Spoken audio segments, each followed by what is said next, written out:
Castilla y León, Aragón, La Rioja, Galicia, Asturias y Castilla-La Mancha comparten muchos problemas y por eso se han unido hoy en Zaragoza para reclamar soluciones. En la capital aragonesa han pedido al Gobierno central que aborde de forma prioritaria y urgente la reforma de la financiación autonómica. El encuentro de hoy no debe quedarse en una foto, debe perseguir un compromiso con unas regiones que han de garantizar el bienestar en comarcas cada vez más despobladas, cada vez más vacías. Bienvenidos.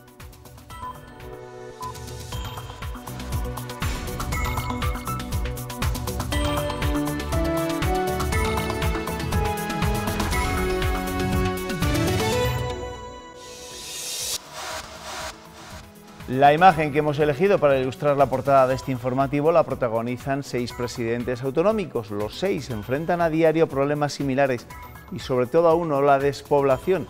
En su cumbre aragonesa han suscrito una declaración institucional en la que piden líneas específicas en el reparto de fondos europeos para las zonas más afectadas por esta sangría demográfica. Ya era prioritaria hace un año y ahora es algo urgente. Coincidencia total de los 6 presidentes autonómicos a la hora de reclamar la reforma del modelo de financiación. Esa reforma sigue siendo prioritaria y urgente. La financiación autonómica es el principal problema que tenemos encima de la mesa en estos momentos. Que se aborde, que no se deje parado el debate sobre la financiación autonómica. Y eso es lo que con esta firma van a defender ante el Gobierno de España. En esta declaración, las 6 comunidades autónomas recuerdan que juntas suman el 52% de la superficie de nuestro país y el 21% de su población. Por eso el reparto de fondos debe tener en cuenta lo que cuesta realmente llevar los servicios públicos a esas personas. Se discriminen sectores de gasto y, por tanto, de población a partir de los 65 años. Es así como se hacen bien las cuentas. Y lo otro son cuentos. Este documento, han defendido, no va contra nadie y solo busca garantizar el principio constitucional de igualdad de todos los españoles. Hablamos de un autonomismo que es mayor de edad y, por tanto, es cooperativo. No necesitamos aquí que nadie tutele. Y esto me parece muy importante, que 3, 4, 6 comunidades autónomas defiendan criterios comunes no debe de ser considerado sino como un factor de colaboración esencial en el Estado de las autonomías. Y por ello reclaman que cualquier acuerdo en financiación se haga de forma común. No estamos dispuestos a admitir ni en esto ni en ningún otro asunto la bilateralidad. El documento además incluye la preocupación de los 6 presidentes de cara al próximo reparto de fondos europeos de cohesión, unos fondos donde el factor de la despoblación corre peligro. Esta cumbre aragonesa y los asuntos más importantes que se han abordado en la misma, la financiación autonómica, por supuesto. La despoblación va a ocupar parte de nuestro tiempo de tertulia y buen seguro ocupa unos cuantos titulares de la prensa regional. Antes que nada les presento a mis 2 tertulianos de esta noche, los 2 zamoranos y los 2 de una provincia que también, como muchas de Castilla y León, sufre el drama de la despoblación. Luis Midedios, ¿qué tal estás? Bienvenido, buenas noches. Muy buenas noches. Luis Jaramillo, ¿qué tal? ¿Qué tal? Muy buenas noches. ¿Todo bien? Habéis empezado el curso animados, ¿no? Y con intenso. Con ímpetu. Intenso lo va a ser, sin lugar a dudas. Y Ernesto Escapa le hemos recuperado y no tienes pregones, ¿no? Hoy no. Vale, pues, aunque hay muchos sitios todavía de fiestas en nuestra comunidad, Efectivamente. Que lo sigan disfrutando.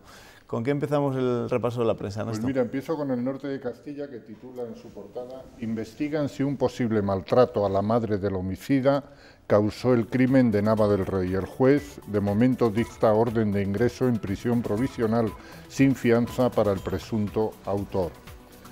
Diario de Valladolid, El Mundo, destaca en sus páginas de Castilla y León que la España vacía exige un acuerdo del modelo de financiación multilateral. Y el diario ABC, Herrera llama a evitar el precipicio de la transición energética del Gobierno. Diario La Razón, la España autonómica con Herrera a la cabeza pide una financiación sin privilegios. Diario de León destaca en su primera que Vegaquemada, un municipio gobernado por el PP, es el primero en que lleva a los tribunales la precariedad del servicio médico. Después del acuerdo, del anuncio alcanzado por Junta y Diputación hace tan solo 20 días, con la suspensión de las consultas ha decidido trasladar a la justicia este asunto. Diario de Burgos destaca en su primera que el adiós de Soraya Sáenz de Santamaría en el proceso de renovación del PP. Sáenz de Santamaría deja la política para emprender otra etapa. Y el norte de Castilla destaca también en su primera la comparecencia de la ministra de Sanidad, Carmen Montón. No todos somos iguales, yo sí hice el máster. La ministra de Sanidad, avalada por Sánchez, descarta su dimisión e intenta marcar distancia con el caso Cifuentes. Diario de León destaca también en su primera que Vestas, la empresa radicada en el Villadangos del Páramo, ofrece recolocar a los despedidos de Villadangos en Daimiel, de donde echa a su vez a 400 empleados. Y por último, Diario Palentino destaca en su primera que comienza el curso escolar con un aumento de alumnos en formación profesional. Gracias, Ernesto. Antes de comenzar con la tertulia política, quiero que nos acerquemos hasta la provincia de Soria, a Santa María de Huerta, donde sus vecinos han tenido hoy un día bastante ajetreado. Han estado limpiando el municipio de los destrozos provocados por la fuerte tormenta de ayer y el desbordamiento del río Jalón. El agua entró con fuerza en el monasterio cisterciense y en diversos negocios, además de llevarse por delante varios vehículos. Eso es el lunes, esto es como estaba esta mañana el pueblo, pero ahora vamos a recordar cómo estaba ayer precisamente esta localidad soriana, donde los vecinos, pues en fin, se llevaron un buen susto, Ernesto, ¿eh? Mira, mira, así bajaba el jalón ayer por la tarde-noche en Soria, ¿eh? Este pueblo que forma parte de tu recorrido por el Duero, ¿no?, en Corazón del Roble. Efectivamente. Fíjate, y que tuvo hace pocos años, no sé, 3 años me parece, otro derrumbe en el muro exterior del monasterio de Huerta. Sí, se llevó la tapia del cementerio literalmente, ¿eh? Unas imágenes también espectaculares. Con lo bonito que es el monasterio. Desde luego eso significa que algo está mal, que algo no está correctamente previsto para que un río que nace a muy pocos kilómetros más arriba, el Jalón, tenga ese caudal y pueda desbordarse con esa facilidad. Que además no será la primera vez que están viniendo unas tormentas tremendas, que es, hombre, se han hecho muchas barbaridades, tapando los cauces, no teniéndolos limpios, etcétera, etcétera, pero así todo es que estas burradas como la del pueblo este de Toledo, Cebolla, que es imprevisible. Han sido unos días muy intensos, unas lluvias muy fuertes y han causado gravísimos daños. Vamos ya con la actualidad política, con esa cumbre que ha habido en Zaragoza entre 6 presidentes autonómicos que comparten unos cuantos problemas. Y lo decíamos al principio, sobre todo un problema, el de la despoblación, y todos a una han pedido agilidad en la financiación autonómica. Todos a una les digo porque son 3 presidentes del Partido Popular, 3 presidentes del Partido Socialista, pero yo no sé si van a conseguir meter demasiada prisa al Gobierno con el tema de la financiación autonómica, porque no parece que sea una de las prioridades por ahora, en este caso del gobierno de Pedro Sánchez. Es que estos 6 y alguno más, con toda la razón, piden un tipo de financiación distinta, pero es que por el otro lado están pidiéndolo a otros también, es decir, que piden que se valore mucho más el número de habitantes que el coste de los servicios. Claro. Entonces lo que se está pidiendo desde aquí yo creo que es muy razonable y sobre todo yo creo que además se han unido en algo que no solamente afecta a las 6 comunidades, sino a la inmensa mayoría, que es que no haga negociaciones bilaterales, sobre todo con Cataluña, que es lo que se está pidiendo, porque claro, si cada uno negocia con el Estado por su cuenta, pues a ver qué va a pasar aquí, ¿no? Entonces lo que se está diciendo esta gente es, vamos a llegar a un marco de financiación autonómica que aceptemos todos, que durante un tiempo funcione y que no sea que se negocie fundamentalmente con Cataluña, ya que Navarra y País Vasco también van por otra parte, con el tema del el régimen foral, que si encima va a Cataluña también, pues si te empieza a reclamar todo el mundo, ese es el problema. Y yo creo que aquí esto es absolutamente necesario, pero es el primer paso, es decir, con tener unos servicios muy bien pagados y bien no es suficiente, hay que hacer algo más porque se necesita que no se vaya más gente. A eso iba. Esto es un primer paso para hacerlo bien entre estas comunidades autónomas que comparten muchos de esos problemas. Pues al final sí que pueden hacer presión. Puede ser realmente hacer un lobby, pero hay un dato que a mí, siendo realista, y es un triste dato, se pone de manifiesto. 6 comunidades autónomas suman, no llega a 10 millones de habitantes, 9,6 millones, mientras que las 9 comunidades restantes suman 35 millones de habitantes. Esa es una realidad matemática y eso es lo que sin duda alguna a la hora de la negociación, cuando tú decías el gobierno, no este que acaba de llegar, el anterior también, no tienen demasiada prisa en resolver este tipo de problemas, es porque quienes realmente están acuciados son estas comunidades autónomas como las nuestras, que tienen los 3 elementos de los que hemos venido hablando siempre, de la despoblación, de la dispersión, del costo de los servicios, del envejecimiento de las propias poblaciones. Al final lo que se quiere es la suficiencia financiera de todos los servicios que hay que prestar y no caer en la trampa, que es a la que se puede caer, de aumentar la capacidad de gasto de las comunidades autónomas.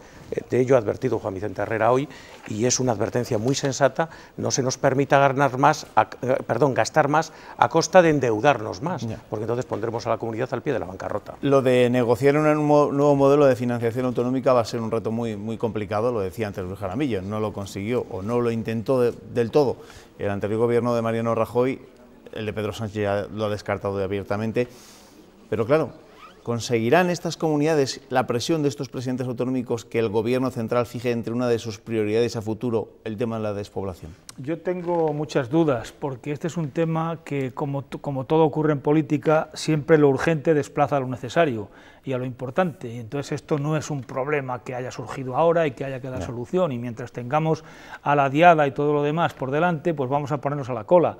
Hombre, lo que está muy bien es que sean 6 comunidades, es verdad, como decía antes Luis, que solamente representan el 21% de la población española, pero tienen el 52,8% del territorio. Pero bueno, el 21% está bastante bien. Y sobre todo son comunidades, la mayoría en el centro, que hay que pasar por ellas para ir de uno al otro. O sea que por lo menos habrá que hacerles carreteras. Bueno, y que son ciudadanos españoles que además son exactamente igual a la hora de tributar y a la hora de las exigencias. Pero quiero decir que el problema de la despoblación no se va a abordar probablemente como una cosa urgente. Bueno, pues vamos a ver si vamos haciendo no sé cuál, y lo que está pidiendo desde aquí es fundamentalmente que se contemple ese problema y que se entienda que para prestar servicios en un pueblo de 50 habitantes en Castilla-La Mancha, en Galicia o en Castilla-León hay que gastar mucho más dinero que para prestar a los mismos ciudadanos en cualquier barrio de una gran ciudad. Pues es un problema urgente. Sin duda. Yo claro, por lo menos lo considero un problema urgente. Pero si no queremos acabar siendo como Australia, algunos es decir, que sea la periferia la que tenga exclusivamente la población y el centro acabe completamente deshabitado. Algunos tontos como yo llevamos escribiendo de esto desde finales de los 70 y no nos ha hecho caso a nadie. O sea que tan urgente no lo deben de ver, porque ha sido ni gobiernos autónomos, ni diputaciones, ni ayuntamientos, ni gobierno central. En esa cita de presidente seguro que se han acordado de la gran protagonista del día en la política nacional. Soraya Sáenz de Santamaría lo deja. Fue todopoderosa en el gobierno de Mariano Rajoy, pero su derrota ante Pablo Casado, en su intento de presidir el Partido Popular, la retiró de la primera línea. Ahora, tras 18 años en política, se va para abrir una nueva etapa. Aunque aseguró que seguiría en política fuese cual fuese el resultado. Que a mí me gusta la política y voy a seguir haciéndola desde donde esté. Sáenz de Santamaría abandona 51 días después de este momento. Desde entonces han pasado casi 2 meses en los que reclamó una integración. Hemos hablado de una representación digna y una representación adecuada. Que solo llegó en parte y no como esperaba. Sáenz de Santamaría nunca llegó a ocupar la silla vacante que Casado dejó para ella como vocal de la Junta Directiva del PP y vio cómo por 2 veces cambiaba de sitio en la bancada popular. Una bancada que había dirigido entre 2008 y 2011. Señoría, ¿hasta cuándo van a machacar a las clases medias? Antes de convertirse en la vicepresidenta con más poder del siglo XXI. Juro cumplir fielmente las obligaciones del cargo de la vicepresidenta de Gobierno y ministra de la Presidencia. Rajoy confió en ella para todo y la puso al frente de crisis como las del ébola, los refugiados o el desafío del gobierno catalán. El estatus jurídico actual del señor Puigdemont es incompatible con su comparecencia personal en la Cámara. 18 años ha durado su carrera política, a la que llegó en el año 2000, cuando esta vallisoletana, abogada del Estado, primera de su promoción, fue nombrada como asesora de la vicepresidencia primera del Gobierno.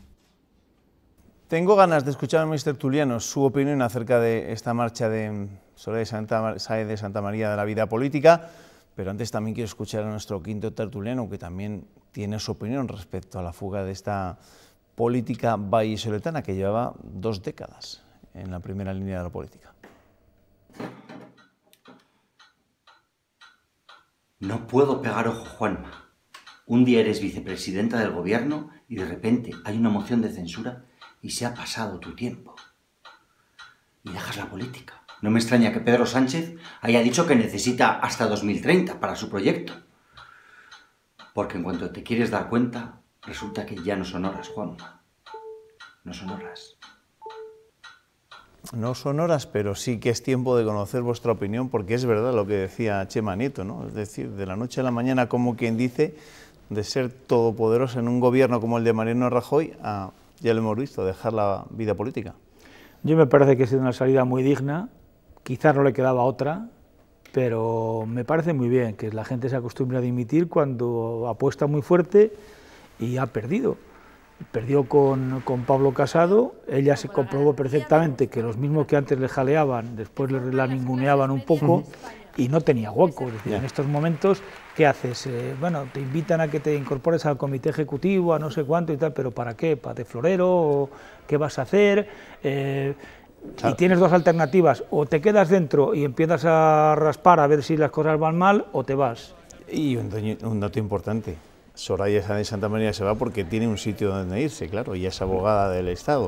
Muchos se agarran con uñas y dientes a un puesto, aunque salgan muy mal parados, ¿no?, de ese tipo de procesos. No han hecho otra cosa más que estar en política. Yo coincido que es la crónica de un adiós anunciado y que yo creo que se venía marcando desde el mismo momento del desarrollo del Congreso, en donde se vio que era perdedora la no asistencia a la primera reunión del grupo, el hecho de que quienes le acompañaban, como decía Luismi, fueron ubicándose, y el hecho de que, habiendo sido efectivamente vicepresidenta del gobierno, habiendo sido la todopoderosa Soraya Sáenz de Santamaría, no tenía un fácil encaje. Yo, desde este punto de vista, creo que una vez más asistimos a ese aforismo de que en política, cuando pierdes una elección, lo has perdido prácticamente todo. No, lo de la integración puede ser relativa, como ha sido, pero no total. Sí, sí. ¿Te ha sorprendido la marcha de Soraya? Perdona. Pues mira, es la noticia del día, pero no puedo decir que me haya sorprendido, porque con la situación que se había provocado en el Partido Popular, es decir, con estos días en que se había retrasado al acudir a la reunión, yo creo que estaba anunciando que se iba, y yo creo que la despedida es una despedida muy digna y quizá lo mejor que podía hacer en este momento. Y otra lección yo creo que se puede extraer de esto, que es que cuando mandas mucho te granjeas muchísimos enemigos que están con la navaja abierta o afilada para el momento en que te la puedan clavar. Entonces, cuando ha surgido esto, pues ella misma habrá comprobado la soledad de cuando vas al Parlamento y te van a poner en un sitio, te mandan más para arriba, y tú, que has mandado hasta en los espías de este país, pues te encuentras absolutamente desubicada. Y claro, y que la integración, por mucho que se hable en todos estos procesos que se dan en los partidos, al final es una quimera. Exactamente. No, y además estamos hablando efectivamente de integración dentro del partido, y hay que recordar que Soraya Sáenz de Santamaría no ha sido una persona que precisamente haya hecho vida de partido en el seno del Partido Popular. Es decir, que esos mecanismos internos que son las estructuras que llamamos aparato, ella tampoco lo ha controlado, y prueba de que lo controlaba es el propio resultado del Congreso, ¿no? Entonces, al final, pues ha encontrado la soledad de tener la ausencia de la existencia del partido. Más sobre la política, porque Soraya Sáenz de Santamaría, sin lugar a dudas, ha sido una de las protagonistas de esta jornada, pero también ha habido otra mujer protagonista en la vida política de nuestro país. A los 101 días de su llegada a la Moncloa, a Pedro Sánchez le surge un nuevo problema en forma de un máster sospechoso de su ministra de Sanidad. Ella se ha defendido esta mañana de la información publicada por el diario.es. Podemos, Ciudadanos e Izquierda Unida pedían la comparecencia inmediata de Carmen Montón en el Congreso, y desde el PP recordaban el doble rasero del PSOE. Tengo el certificado académico, tengo el trabajo fin de máster, nada que ver con otros desgraciados casos que hemos conocido en España. El caso Montón solo es destapar la tapadera del doble rasero del Partido Socialista. Es decir, los socialistas se ponen a pedir dimisiones y hacen hogueras para los demás a la primera de cambio, pero cuando eso mismo sucede en sus filas, se dedican a cubrir a esas personas. Veremos qué decisiones tenemos que adoptar a la vista de las explicaciones que puede dar. De momento, las primeras que se están dando parecen que son algo contradictorias.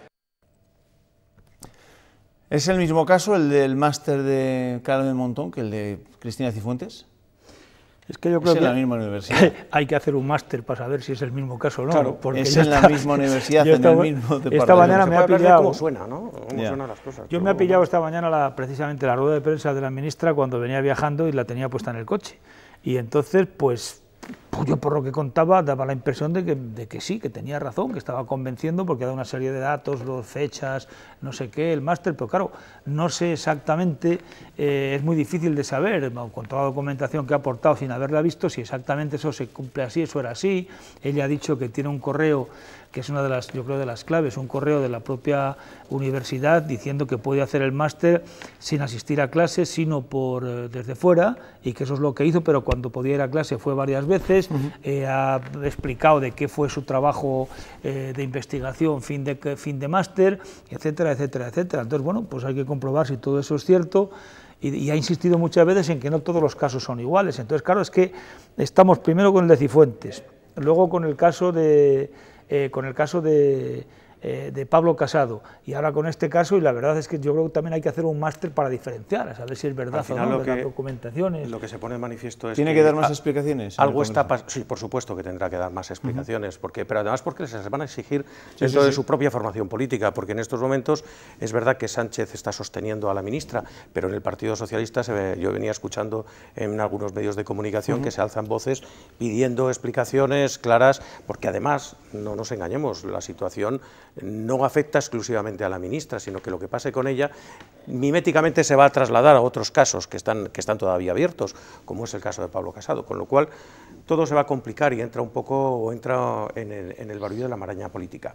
Sí. Lo que es evidente es que en este país algo ha estado pasando con los másteres de una forma importantísima, y entonces yo creo que lo que está pasando es que se está cuestionando y los ciudadanos van a cuestionar todo lo que tenga referencia a los másteres, y es injusto, pero o se establecen mecanismos para que estas cosas no pasen, o me temo, porque veremos si es el último. Claro, lo que decía, lo que recordaba Luis Mide Dios, perdona, es que Pedro Sánchez, el presidente del Gobierno, sostiene de momento a Carmen Montón, mientras que miembros del propio Ejecutivo y del PSOE piden ya abiertamente su cabeza.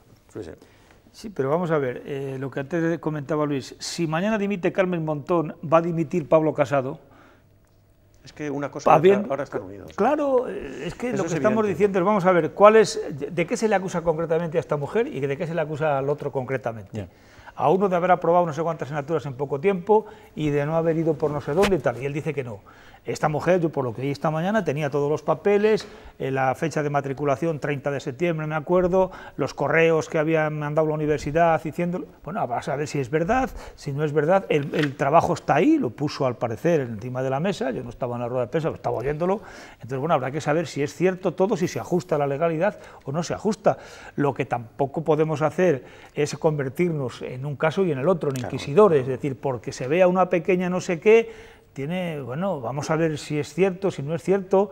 Estamos de todas maneras en un mundo ahora que, como a todos tenemos prisa por ser los primeros en dar las noticias y las más importantes, pues en cuanto saca alguien, ¡bum!, todo detrás, en fin. En cualquier caso, el título del máster ya tiene aquel, ¿no? Máster en estudios interdisciplinares de género, ¿no? ¿No da la sensación de que las propias universidades se intentan poner al día con lo que está de moda, ¿no? Y se inventan algo para recaudar sus propios fondos y sus propios dineros. Pero si hay más universidades que personas ya en este país, y entonces resulta que todas tienen que tener alguna cosa para captar alumnos y para captar dinero. Pero los máster polémicos son todos del catedrático zamorano de Matilla de Arzón. Que está al lado de León, por cierto, que estamos mal influenciados ahí. Totalmente. Bueno, este asunto se ha colado en lo que últimamente venía a ser un balance de los 100 primeros días de Pedro Sánchez en la Moncloa, y por eso os quiero preguntar, por vuestro particular punto de vista acerca de lo que han sido estos 100 primeros días del gobierno de Pedro Sánchez con la situación en la que está gobernando Pedro Sánchez. Pues hacer de la necesidad virtud, sí. Es decir, intentar sacar de donde no hay y rectificar donde ha tenido que rectificar constantemente, porque ha sido un... Sí, lo último porque no le va a quedar más remedio, de las ventas de armas a Arabia Saudí. Pero yo he escuchado esta mañana también a Margarita Robles y según decía, se ha mezclado una cosa que no tenía que mezclarse. Es que yo tampoco, de verdad, me estoy algunas veces asustado con las cosas que se publican, porque procuras ver 2 o 3 periódicos o más, algunas publicaciones, y la verdad, ¿alguien ha relacionado oficialmente lo de las bombas con lo de Navantia? Eso fueron los sindicatos de Navantia los que los lo de Navantia dijeron que tenían miedo a que perder ese contrato, pero oficialmente todo lo demás, bueno, los sindicatos de Navantia y la oposición en gran parte. La verdad es que Pedro Sánchez con 84 diputados, pues se sabe lo que puede hacer, aunque él está muy seguro de que va a llegar hasta las elecciones, pero no se lo están poniendo fácil, porque claro, por un lado sacudiendo desde el primer día y luego por el otro lado Torra y sus torritos cada 2 por 3 a pesar del diálogo. No, es que es verdad, si tú vas a hablar a serenar ese problema que es uno de los más graves que tiene España, pero te encuentras con alguien que no quiere que se serene, sino que está echando leña, pues ya me contarás, claro, dos no dialogan si uno no quiere. Luego vamos a hablar más en profundidad de lo que es Cataluña, de la Diada, pero simplemente un breve comentario acerca de estos 100 primeros días de Pedro Sánchez. Lo que te he dicho, yo creo que han estado marcados por los condicionantes que tiene a la hora de gobierno, por sus 84 escaños y por constantes, donde dije digo, Diego, e intentando tirar adelante y sacar adelante algunas cosas. Desde luego, he oído cosas por ahí que me han llamado mucho la atención en uno y en otro sentido, ¿no? Bueno, pero pues, es que es una constante de la inestabilidad en la que estamos metidos. Luis Midedios ya nos ha avanzado en la tertulia algunos de los temas que van a protagonizar esta semana la actualidad política en nuestro país, porque otro septiembre más nos encontramos a los independentistas catalanes intentando tensar al máximo la cuerda con el Estado. El presidente de la Generalitat, Quim Torra, ha hecho un llamamiento a un combate democrático para construir la República a partir de la manifestación de mañana por la Diada.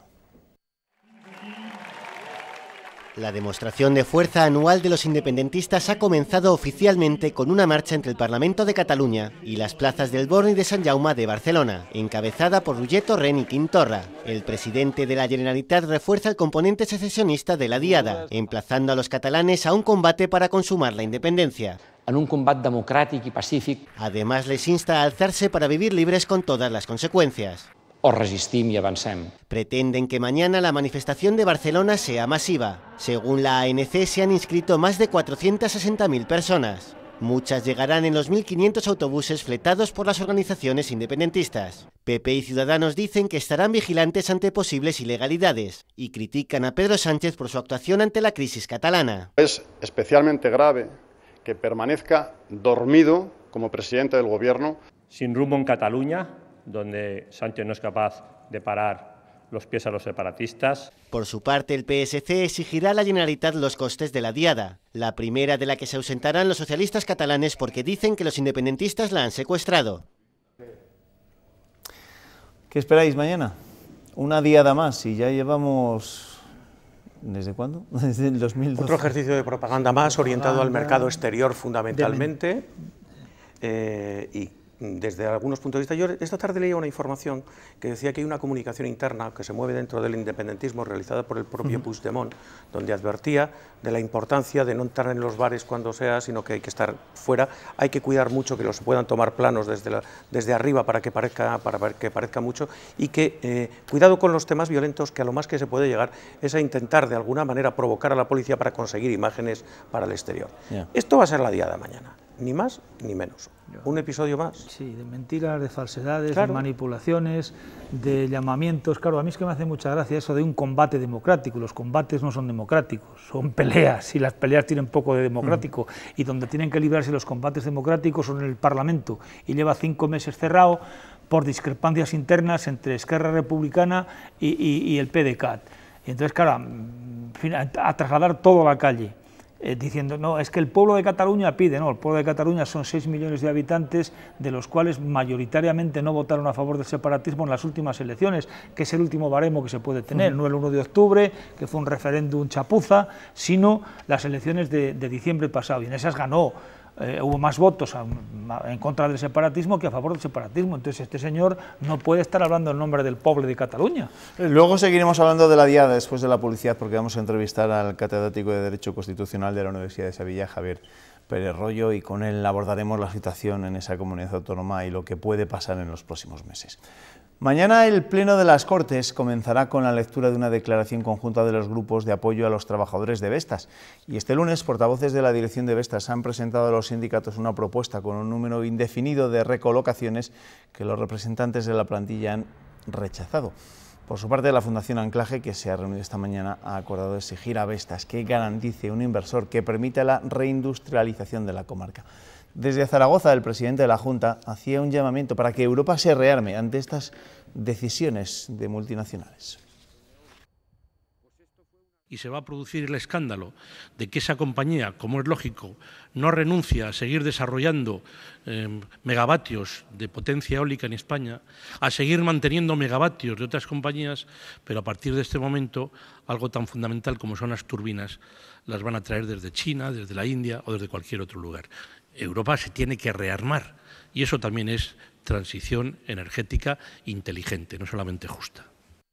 ¿Y cómo crees que se puede rearmar Europa ante este tipo de decisiones empresariales, de multinacionales dirigidas por fondos de inversión que vete a saber dónde están? Pues yo no sé cuál es el camino, pero tiene razón el presidente de la Junta al decir que hay que rearmarse y que hay que poner coto a multinacionales que se aprovechan de fondos comunitarios, aparte de fondos nacionales o de fondos regionales, y cuando llega el momento que ya no tienen que devolverlos, entonces levantan el vuelo y se van a China, a la India, a Brasil, a donde haga falta. Hombre, aquí en esto de Vestas está habiendo una cosa positiva, por lo menos la sociedad de León y la sociedad regional está reaccionando, porque ha habido casos similares. En Zamora se cerró una fábrica en Coreses de Alstom que tenía 200 trabajadores haciendo palas y no se movió nadie. En Ponferrada me parece que había 1000 y pico en LM, creo que se llamaba la fábrica de palas esa de Ponferrada, y tampoco reaccionó nadie. Por lo menos aquí hay una cierta tensión, los trabajadores se están moviendo, la Junta se está moviendo, la ministra de Industria, y a nivel europeo está trascendiendo el tema. Pero bueno, a ver si Europa, con la lentitud que le caracteriza para eso, es capaz de poner coto a estas barbaridades. Es evidente que la llamada de grandes ayudas para la instalación de empresas puede ser atractiva durante un determinado tiempo, que es el tiempo que tardan precisamente en perder derechos de reclamación por parte de las administraciones que han dado esas ayudas. Pero yo creo que se debía de dar un paso más allá. No sé cuál es el mecanismo, pero posiblemente que esas ayudas estén vigentes durante más tiempo en aquellas empresas que tengan resultados positivos, como es el caso de Vestas, que es una empresa con un balance claramente positivo. Es que sonrojan estas situaciones porque demuestran claramente que vienen a por las subvenciones aquí para luego irse a los mercados emergentes con mano de obra mucho más barata. Pues mañana Vestas, sus trabajadores van a ser protagonistas en ese primer pleno del nuevo periodo de sesiones en las Cortes Regionales, con esa declaración institucional firmado por todos los grupos políticos. Luis Mide Dios, gracias. Jaramillo, que os vaya bien. Gracias. Buenas noches. Nos vemos, buenas noches, feliz semana. Y Ernesto, aquí te espero mañana, ¿vale? Hasta mañana. Y a ustedes, ya les recuerdo que después de la publicidad hablaremos con el catedrático Javier Pérez Royo. Hasta ahora.